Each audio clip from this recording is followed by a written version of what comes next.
Olá! No vídeo de hoje nós vamos falar sobre atestado médico, requisitos para o atestado médico. Como assim? Eu fiz um vídeo esses dias falando sobre requisitos para o auxílio-doença e agora um vídeo falando sobre requisitos para o atestado médico? Como que é isso, né? Parece que está ficando mais complicado? Não, não é que está ficando mais complicado. Na verdade, a intenção dos vídeos é informar e aqui eu estou tentando simplificar algumas coisas que são um pouco mais burocráticas e algumas coisas que você iria ficar sabendo, só que diante de um erro, né? Diante de um erro, um indeferimento ou algum movimento equivocado aí que você tenha feito para tentar conseguir o benefício. Com mais informação, as suas chances aí aumentam, você consegue se preparar um pouco melhor e também saber, né, você que está precisando aí, ou sabe de alguém que está precisando, né, porque se você conhece alguém que está precisando de alguma coisa nesse sentido, você tem a responsabilidade de passar a informação para essa pessoa, certo? E com mais informação, aumenta aí as chances de você se preparar mais, de você conseguir aí um eventual direito, certo? Perfeito. Então vamos lá, eu coloquei na tela para vocês, realmente para ficar de forma mais simples, né? E 2 slides, eu vou começar com esse aqui, falando que a ideia, pessoal, desses requisitos do atestado médico, né, não é uma ideia nova. A gente sabe que o INSS realmente não aceita qualquer tipo de atestado, qualquer tipo de situação.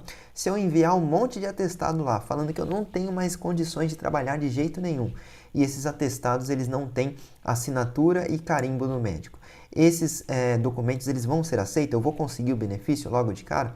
Não, pessoal, realmente não. Por quê? Porque aquele atestado não tem assinatura, não tem ali carimbo, então como vai ser reconhecida a validade, né, daquele documento? De repente eu peguei algumas folhas de atestado e fiz aquele atestado, mas apesar de não serem informações novas, elas foram agora colocadas aí em um ofício circular, o 1217 de 2020 do Ministério da Economia. Esse ofício circular ele vai trazer a conformação de dados do atestado médico apresentado em requerimento de benefício de auxílio-doença nos termos da Lei 13.982.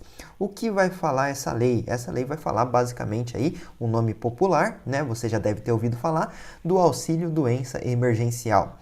É aquela situação em que pode ser adiantado aí até 3 parcelas de um salário mínimo, tal, para quem fizer jus aí ao auxílio-doença.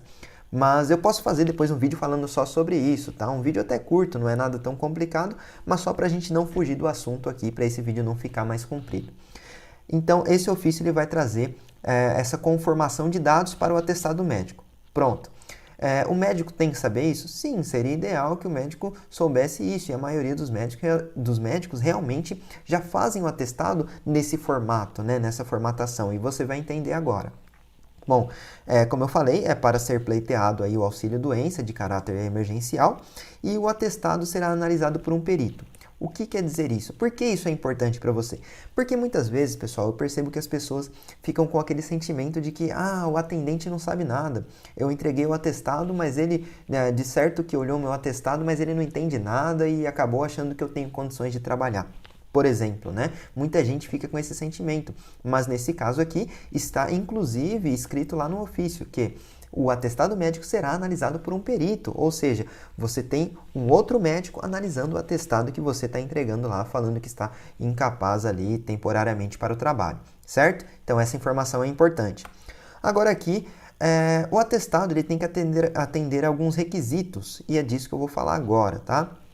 Vamos lá. 4 requisitos aí, basicamente. Tem que estar legível, sem rasuras e sem erros grosseiros. Perfeito. Então, vamos lá. O médico, ele imprimiu o atestado médico e tem todos os requisitos, só que ele imprimiu e a impressora acabou borrando um pouco ali a tinta. Agora tem muitos atestados impressos, né, o que é muito bom, deixa mais fácil ali o entendimento da situação. E aquela impressora acabou soltando um pouco a mais de tinta e acabou borrando um pouco. Ainda dá para entender, mas está borrado. E aí? Você vai aceitar, você vai pedir com muita gentileza e educação ali. Doutora, o senhor, a senhora poderia, por favor, imprimir novamente, né? Porque esse aqui saiu um pouco borrado e eu vou precisar desse atestado para pleitear um benefício. E o ideal seria que não tivesse, né, nenhum problema ali, nenhuma rasura, nenhum erro, né? Ou seja, erro ou rasura, um borrão no caso, né, de tinta. E com muita educação, sem problema nenhum, não tem por que ele não lhe atender, certo? Perfeito, esse é um ponto. E as informações referente à doença ou CID, importante aqui, ó, ele menciona doença ou CID, né? Eu posso colocar só a doença e não colocar aquele código? Aqui dá a entender que sim, mas não vamos correr esse risco. Se o médico colocar só o CID, peça também para que detalhe a doença. Se ele colocar só a doença, peça também para que coloque o CID. Doutor, doutora, por gentileza, o senhor poderia colocar aí o CID também? Porque eu fiquei sabendo que para pleitear um benefício no INSS, quanto mais informação ali nesse sentido, melhor, certo? Perfeito. E o período de repouso proposto? A gente vê muito, pessoal, aqueles atestados que acabam não tendo um período de repouso. O que é um período de repouso? É o começo, né? Normalmente aquele período em que você está lá com ele, até quando, né? Até qual data? É um mês? São 2 meses? 120 dias? Qual que é o período aí que você vai ter que se afastar para se recuperar e voltar ao trabalho? Precisa ter essa informação. Se tiver tudo e não tiver essa informação, aí muito possivelmente aí não vai ser deferido o seu benefício, ok? Então vamos lá. Assinatura, número do profissional emitente no respectivo conselho de classe, CRM ou CRO, e carimbo de identificação. Isso aqui é básico, né? Como eu falei no começo do vídeo, isso é básico. Tem que ter o carimbo e a assinatura. Ah, se tiver só um, será que não dá? Não, pessoal, na dúvida, os dois. Na dúvida não, aqui não deixa dúvidas, na verdade, né? Aqui a gente vê claramente que precisa das duas informações, como todo atestado, tá? Como eu falei, isso não é novo, mas é importante. Por quê isso agora? Por que essa situação, esse ofício nesse momento? Isso é importante que você saiba. Não está acontecendo perícias, né? Aí nas próximas semanas, provavelmente ainda não esteja acontecendo da data desse vídeo, né? A gente espera que volte logo e tal, mas nas próximas semanas não vai estar acontecendo perícia. E diante desse quadro, o INSS precisa ali de um meio para poder conceder o benefício. Então, ele estabeleceu esse ofício para estabelecer um padrão de atestado médico, porque ele vai conceder esse adiantamento do auxílio-doença apenas com base nesse atestado. Então, tem que ser um atestado muito bem feito aí, muito bem elaborado para atestar realmente, né, declarar a sua situação. Ok? Então, é por isso, apesar de não ser algo novo, agora está nesse ofício circular, onde seria ideal mesmo que você apresentasse um atestado nesse padrão, nesse sentido, tá? Como eu falei, não depende de você, mas você pode sim dar um toque para o médico sem problema nenhum e não tem por que ser mal interpretado por isso, certo?